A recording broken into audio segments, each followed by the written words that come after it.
Welkom by ons verkenning van projekbestuur organisatoriese strukture. Ons sal die nadele van verskeie strukture ondersoek en jou help om hul impak op projekdoeltreffendheid en spandinamika te verstaan.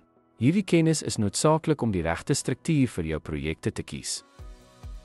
In 'n funksionele struktuur, kommunikasie raak dikwels gesilo, wat interaksie tussen departemente beperk.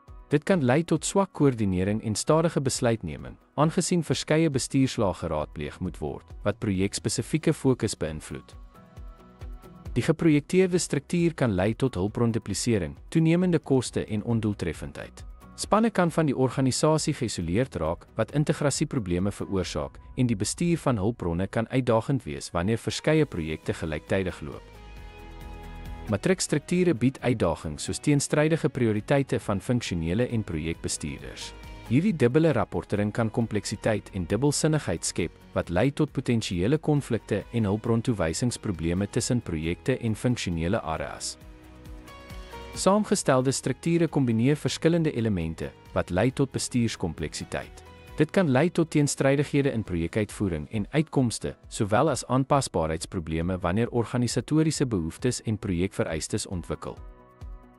Ten slotte bied elke projekbestuursorganisasiestruktuur funksioneel geprojekteerd, matriks en saamgestel spesifieke nadele soos kommunikasieprobleme, hulpbronduplisering en bestuurskompleksiteit. Die erkenning van hierdie nadele is noodsaaklik om potensiële uitdagings in projekbestuur effektief aan te spreek en te versag.